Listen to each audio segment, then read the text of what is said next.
Selamat datang di podcast Maren Series. Pada hari ini kita sudah kedatangan bintang tamu yang amat spesial. Kita akan membahas tentang beberapa hal tentang rabies. Kita sudah kedatangan bintang tamu yang sangat spesial. Ada dari Dinas Kesehatan yang sudah diwakilkan oleh Ibu Kadek selaku Ketua Tim Kerja. Terima kasih atas waktunya. Dan juga ada Kak Sasha selaku dari perwakilan Synthesia Animalia Indonesia dan juga founder ya Kak, founder dan juga dokter hewan. Oke, terima kasih waktunya sudah menyempatkan hadir untuk pada podcast kali ini. Bagaimana kabarnya? Baik, semoga dalam keadaan baik-baik saja ya. Pada podcast kali ini kita akan berbincang-bincang sedikit mengenai kasus yang lagi viral di akhir-akhir ini di masyarakat maupun di sosial media, yaitu tentang virus rabies. Mungkin sudah ada kebayangan mau berbicara tentang apa ya. Oke, mungkin untuk perkenalan dulu nih, bisa diperkenalkan dari Synthesiana dulu. Mungkin Synthesia Animalia itu terdengar sedikit asing bagi beberapa orang. Mungkin bisa dijelaskan dulu? Iya, jadi Synthesia Animalia Indonesia ini merupakan yayasan berbasis kesejahteraan hewan. Kami diresmikan pada tahun 2022 kemarin, tetapi kami sebelumnya juga telah aktif juga, namun dengan nama yang berbeda. Jadi Synthesia Animalia Indonesia ini sebelumnya adalah Bali Animal Defender yang aktif juga di edukasi, advokasi, kemudian memfasilitasi masyarakat yang ingin melapor hewan dan tentang kasus-kasus kekejaman hewan, dan itu sudah aktif sejak 2019, tetapi juga merupakan penggabungan dengan Animal International Bali. Jadi Animal International Bali ini memang aktif sebelumnya di penelitian untuk mendukung kesejahteraan hewan sejak 2017. Jadi pada 2022 kami memutuskan untuk menggabungkan diri menjadi Synthesia Animalia Indonesia. Oke, berarti itu dalam bentuk yayasan ya, yayasan yang digabungkan ya? Iya, memang kami adalah yayasan berbasis kesejahteraan hewan. Memang namanya agak asing ya. Iya, mungkin terdengar agak asing sih memang. Jadi Synthesia itu kami ambil dari kata sintesis. Jadi mungkin seperti fotosintesis gitu ya. Jadi sintesis itu kan dari penggabungan material-material menjadi sesuatu yang baru, karena kami berpikir di sini kami berasal dari dua kelompok yang berbeda. Maksudnya dari Bali Animal Defender memiliki keahlian di edukasi, advokasi tentang hukum, sementara di Animal International kami terjun lebih banyak di bagian sains tentang kesehatan hewan, kesejahteraan hewan. Jadi kami menilai penggabungan ini akan membentuk suatu formasi yang baru, dan kami ingin menciptakan juga sistem-sistem yang baru untuk mendukung kesejahteraan hewan, tetapi tanpa melupakan bahwasanya manusia, hewan, dan lingkungan itu saling terkait satu sama lain. Jadi pendekatan mungkin sempat didengar pendekatan One Health, One Welfare. Kita mengedepankan peran manusia, hewan, dan lingkungan. Itu juga yang ingin kami angkat sebagai pendekatan utama kami. Oke, baik, terima kasih atas jawabannya. Mungkin dari Dinas Kesehatan juga, mungkin ya Dinas Kesehatan, dari bayangan kita kan tentang mengurus kesehatan manusia. Apakah ada yang lebih mendalam lagi pengertian dari Dinas Kesehatan menurut Ibu? Dinas Kesehatan ya, dari kata-katanya udah terbayang ya. Iya. Menangani kesehatan manusia ya. Jadi kami di Dinas Kesehatan terdiri dari banyak bidangnya. Salah satunya di tempat saya di bidang kesehatan masyarakat, kemudian saya di subbidangnya lagi yaitu promosi kesehatan dan kebudayaan. Jadi kebetulan saya sebagai ketua tim kerja di sana, jadi kami mempromosikan tentang kesehatan ke masyarakat, ya, penyebarluasan informasi itu kami lakukan, dan melakukan pemberdayaan masyarakat, itu yang kami lakukan. Oke, mungkin untuk pertanyaan pembuka sebelum masuk ke main topik, dari Dinas Kesehatan dulu, dari Ibu Kadek dulu, berbicara tentang rabies itu kan mungkin bukan kasus baru yang terdengar, bukan sesuatu yang baru seperti COVID waktu itu ya. Ini sudah pernah terjadi beberapa tahun yang lalu mungkin, dan mungkin dari kami itu masih banyak yang salah kaprah tentang rabies itu seperti apa. Bisa dijelaskan lebih dalam tentang rabies seperti? Rabies itu adalah penyakit menular ya, akut yang menyerang susunan saraf. Ya. Jadi kalau sudah sampai di susunan saraf otak, jadi itu sangat berbahaya. Ditularkan disebabkan oleh hewan penular rabies, ya misalnya seperti anjing, kera, kelelawar, itu ya, hewan-hewan yang besar menularkan rabies. Jadi itu yang sangat berbahaya. Penularannya itu melalui ini ya, saliva atau lidahnya itu pada gigitan atau pada misalnya tangan yang terluka kena ini lidahnya anjing rabies itu bisa. Oke, iya. Oke, melanjutkan dari pertanyaan tadi saya over ke kakaknya, Kak Sasha. Kenapa baru sekarang ada kejadian ya maraknya kasus rabies itu kenapa baru sekarang? Bukankah ini bukan penyakit baru lagi? Iya, jadi rabies itu udah ada sejak 2008 ya Ibu ya. Jadi memang tahun ini sudah tahun ke-15 kita menghadapi rabies bersama-sama. Untuk kasus-kasus rabies memang sebelumnya sudah ada Bu ya, tetapi mungkin lebih bisa dikendalikan di samping beberapa waktu terakhir ini, terutama kita melewati masa pandemi COVID-19 yang juga membatasi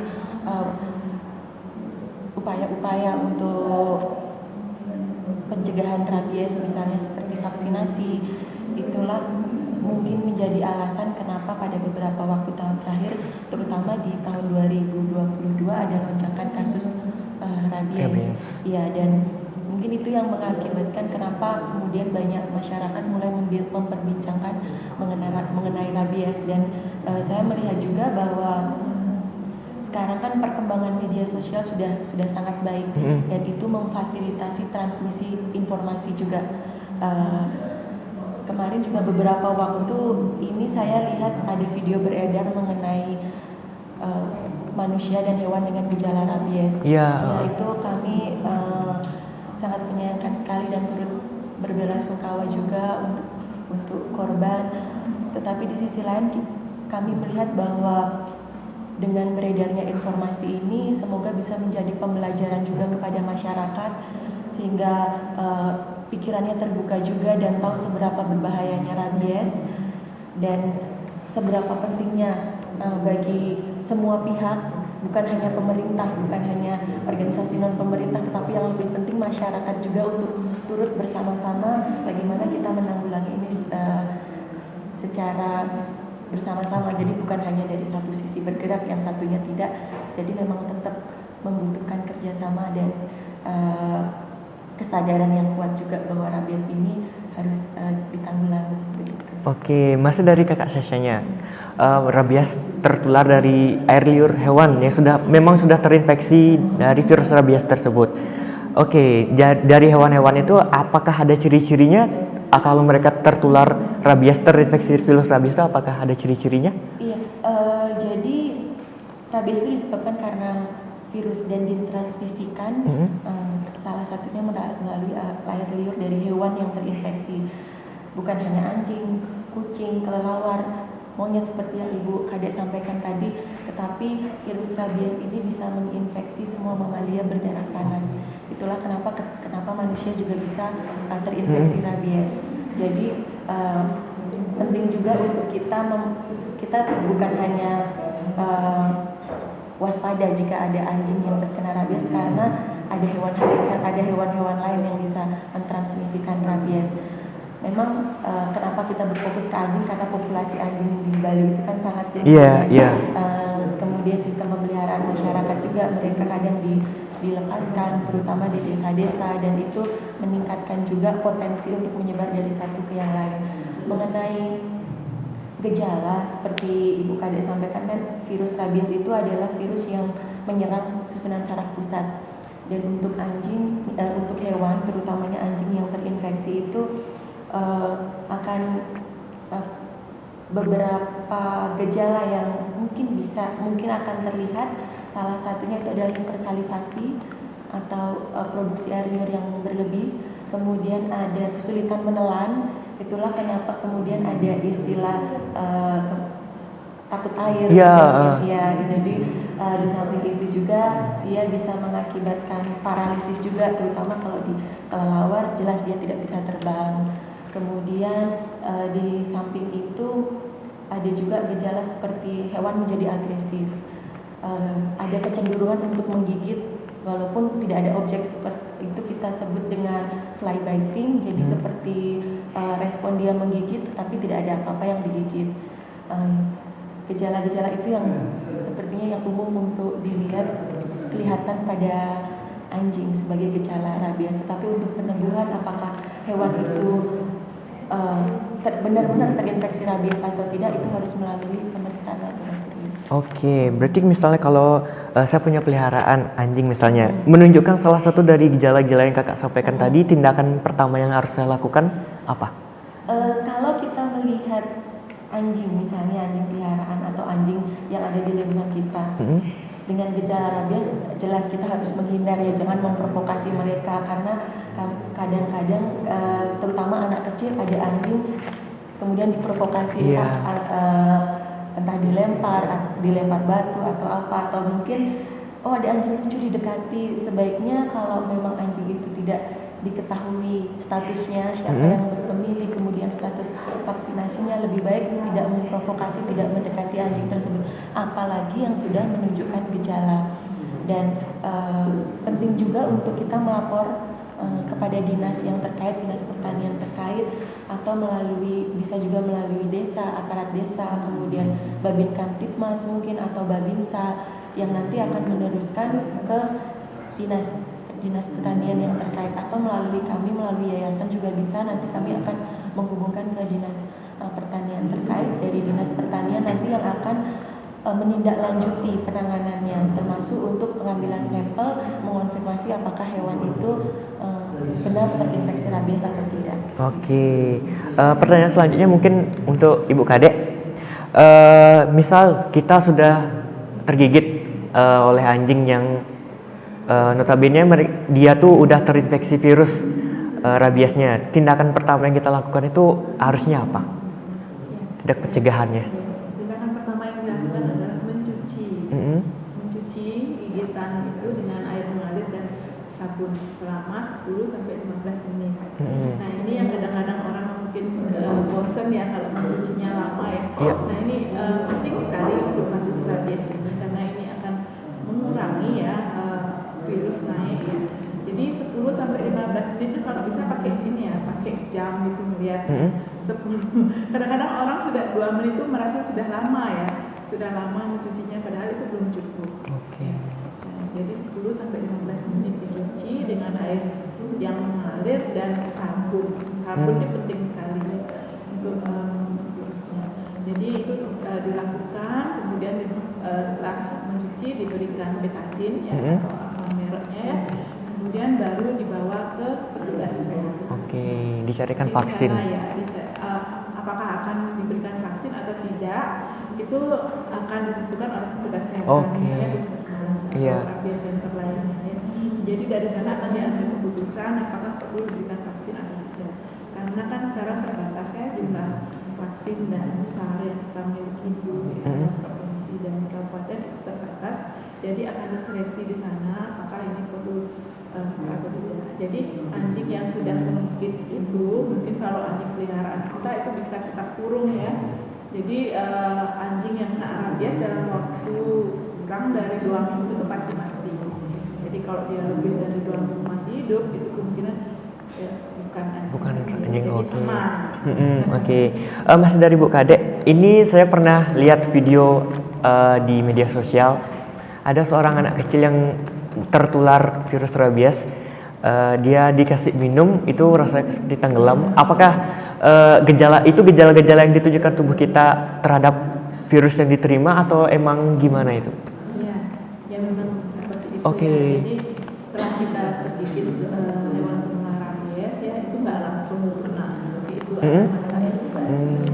Jadi dari beberapa minggu dan beberapa bulan baru biasanya muncul gejalanya. Gejala awalnya itu tidak langsung parah, tapi seperti flu ya, bisa pusing, kemudian badan lemah, sakit kepala.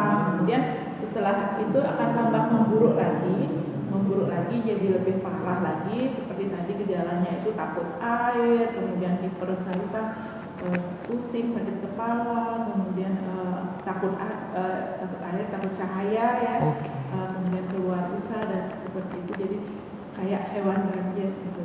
Oke. Itu berarti sudah rabiesnya sudah muncul dan sudah kena luka, itu sangat berbahaya. Oke, kalau misalnya sudah menunjukkan gejala-gejala yang seperti itu, katanya kemungkinan kita untuk meninggal tuh sudah 99%. Apakah itu benar atau enggak? Ada pencegahan lain yang kita bisa lakukan untuk menyembuhkan diri kita? Kalau sudah kena gejala rabies ya, gimana ya? Itu sudah hampir 100% ya. Susah sekali. Oke. Tidak ada yang mungkin ada satu orang di luar negeri itu juga nggak pulih. Ya. Tapi itu 99,9% itu akan menuju kematian kalau sudah timbul gejala. Berarti Jadi yang kita tekankan di sini adalah pencegahan sangat penting. Penting sekali untuk mencegah rabies, jangan sampai muncul gejala. Jadi mudah-mudahan masyarakat lebih paham ya, jadi tidak menyepelekan gigitan anjing meskipun anjing sendiri. Oke, berarti kita harus mencegah ya, sebelum ada gejala itu kita cepat-cepat seperti yang Ibu katakan tadi itu dicuci dulu habis itu air mengalir, habis itu dibawa ke itu waktu agak lama sih. Iya. Mungkin itu udah malesnya orang-orang mungkin ya. Oke, mungkin kita lanjut ke kakaknya, Kak Sasyanya. Ada juga beredar di media sosial tentang ya beberapa oknum, ada di Bali juga, ada di luar Bali juga, yang dengan sengaja membunuh atau meracun-racuni mungkin anjing-anjing liar. Tapi di video tersebut ada juga yang memiliki kalung, yang otomatis itu menandakan punya seseorang. Itu mereka dibunuh, diracun. Yang menjadi pertanyaannya, apakah itu tindakan yang tepat dikala memang mereka pasti takut sanak keluarga mereka tertular suatu virus rabiesnya dari anjing tersebut? Apakah menurut kakak itu tindakan yang ya mungkin tepat untuk saat ini? Iya, ketika kita berbicara tentang pembunuhan hewan, itu kami selalu melihat dulu tujuannya seperti apa. Tetapi secara garis besar kami dari Sintesia tidak menyetujui pembunuhan yang memang dilakukan untuk tujuan yang tidak patut, apalagi dilakukan dengan cara yang tidak manusiawi, tidak humanis, tidak dengan cara yang tidak menunjukkan keberadaban kita sebagai manusia. Ada alasan membunuh hewan yang diperbolehkan, seperti untuk tujuan konsumsi, hewan konsumsi, tetapi hewan konsumsi itu kan tujuannya jelas. Kemudian caranya juga oleh peraturan perundang-undangan juga ada, dan ada kewajiban bahwasanya membunuh hewan konsumsi itu harus dilakukan sesuai dengan prinsip kesejahteraan hewan untuk meminimalkan rasa sakit dan kesengsaraan dari hewan itu ketika dibunuh. Tetapi ada juga pembunuhan yang dilatar belakangi oleh alasan yang tidak patut, apalagi dengan cara yang tidak manusiawi. Salah satunya mengenai peracunan itu. Memang benar beberapa waktu terakhir ini ada kasus peracunan yang juga dilaporkan kepada kami, kasus peracunan massal yang membunuh memang lumayan banyak anjing yang terbunuh di situ. Tetapi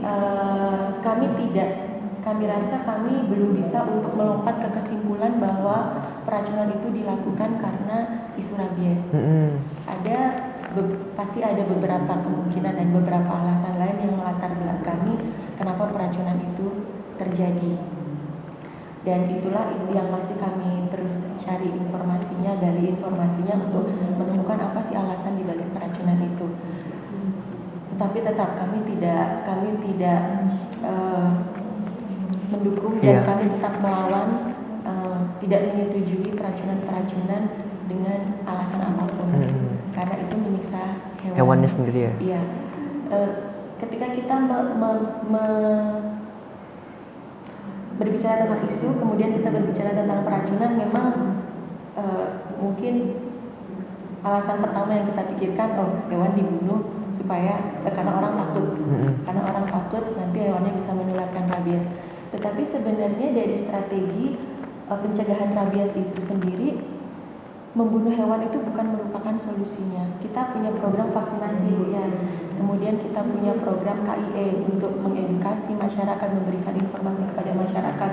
Dan itu yang harus terus dilakukan, bukan hanya oleh pemerintah, bukan hanya oleh yayasan sebagai partner pemerintah, tetapi juga oleh masyarakat. Kami juga, kenapa kami juga mulai aktif mengedukasi anak-anak sekolah mengenai apa yang harus dilakukan, bagaimana kita menghadapi rabies ini. Dan kalau memang misalnya di suatu area, di suatu mungkin perumahan atau apa, ada yang merasa khawatir, misalnya anjing tetangga saya punya anjing banyak, saya khawatir nanti akan terinfeksi rabies, kemudian keluarga saya tergigit, masyarakat saya tergigit.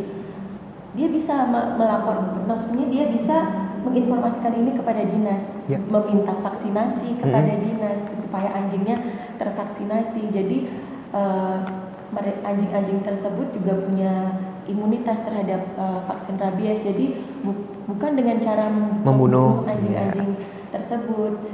Kita juga bisa meminta, kami dari yayasan juga terbuka kalau memang dari perumahan atau dari kelompok masyarakat tertentu ingin supaya ada edukasi kepada masyarakat, kami juga sangat terbuka untuk itu. Kami bisa memfasilitasi edukasinya. Barangkali ingin mengundang dinas, kami juga bisa mengundang dinas. Jadi strategi pencegahan rabies dan bagaimana kita merespon rabies yang saat ini kita hadapi itu bukan dengan membunuh hewan. Berarti emang dari kakaknya itu melarang ya, bukan menyayangkan tindakan tersebut ya? Menyayangkan tindakan tersebut. Dan dari undang-undang di Indonesia pun itu melarang bagi kita untuk menyiksa hewan. Itu ada di KUHP, juga ada. Jadi penyiksaan dalam bentuk penyiksaan terhadap hewan dalam bentuk apapun itu bisa dihukum. Mungkin ini untuk keduanya, mungkin buat Bu Kadek sama Kak Sasha, penutup dari podcast, mungkin ada sedikit saran atau sedikit masukan untuk para orang-orang yang memiliki hewan peliharaan, baik anjing, kucing ataupun monyet ataupun hal lainnya, supaya tetap terjaga kesehatan hewannya dan juga kita juga aman dari hewan tersebut. Mungkin ada saran dari Bu Kadeknya dulu? Ya, sarannya itu tadi ya, pertama rawat anjing dengan baik. Seperti tadi itu jangan diliarkan, maksudnya tidak dirawat, tidak diberikan vaksin rabies, rawat dengan baik. Kemudian kalau terkena gigitan itu harus waspada. Jangan dianggap enteng, meskipun anjing sendiri anggaplah itu rabies ya. Jadi kita harus lakukan apa yang harus kita lakukan bila kita terkena gigitan anjing rabies. Jadi meskipun kayak kemarin kan kasus yang kemarin itu anjing sendiri ya yang meninggal itu, mungkin karena dianggap anjing sendiri aman gitu ya. Tidak seperti itu ya. Jadi meskipun anjing sendiri tetap harus waspada. Itu saja sih pesannya dengan tahapannya tadi. Mencuci luka. Dari Kakak Sasha-nya? Iya, mungkin tentang bagaimana memelihara kan udah Ibu jelaskan. Ibu Kadek jelaskan tadi. Mungkin yang ingin saya tambahkan adalah untuk mengajak masyarakat bahwa kita harus menghormati hewan, kita harus menunjukkan belas kasih kepada hewan, dan bagaimana kita menunjukkan hal tersebut, yaitu dengan memelihara dengan baik, memastikan hewannya sehat, memastikan kesejahteraannya terjamin. Itu juga dengan memberikan pemenuhan terhadap aspek-aspek tersebut untuk hewan, terutama menjaga kesehatan hewannya, itu juga bisa menghindarkan kita dari salah satunya dari rabies itu sendiri, tetapi juga bisa menghindarkan kita dari kemungkinan penyiksaan hewan yang lain. Biasanya kan ada masyarakat yang meliarkan hewannya, entah dia istilahnya seperti tidak peduli begitu dengan hewan peliharaan. Di samping itu meningkatkan resiko rabies juga, itu juga ada potensi-potensi lain, misalnya nanti hewannya ngejar orang misalnya, kemudian hewannya jadi agresif. itu yang kemudian bisa memicu penyiksaan kepada hewan. Jadi yang menjadi salah satu fokus kami di Synthesia adalah juga untuk mengajak masyarakat untuk memiliki rasa hormat terhadap hewan dan menunjukkan belas kasih kepada mereka. Dan jika memang hewan itu harus dibunuh, entah itu untuk tujuan konsumsi ataukah kalau kami di dunia kesehatan hewan ada istilah eutanasi, untuk mengakhiri penderitaan hidup hewan, misalnya untuk hewan sakit atau hewan yang sudah sangat tua yang harus kita akhiri penderitaannya, maka pembunuhan itu harus dilakukan dengan manusiawi. Tapi tetap yang paling utama adalah bagaimana kita menghormati hewan, bagaimana kita menunjukkan belas kasih kepada hewan. Oke, baik. Mungkin kita udah ada di ujung podcast pada hari ini. Terima kasih atas kedua narasumber kita yang sudah membagikan informasi yang cukup menarik dan sangat penting, sangat mengedukasi untuk masyarakat dan juga penonton semua. Terima kasih saya ucapkan kembali lagi untuk Ibu Kadek, Sasha, dan terima kasih juga untuk para penonton sudah menonton sampai akhir. Sekian dari saya, jika ada kurang kata mohon maaf, dan jika ada kesalahan maupun perbuatan yang kurang baik, saya mewakili kru semua yang bertugas mohon maaf sebesar-besarnya. Akhir kata saya ucapkan terima kasih. Terima kasih Bu, terima kasih Kak, terima kasih Bu, terima kasih Bu, terima kasih.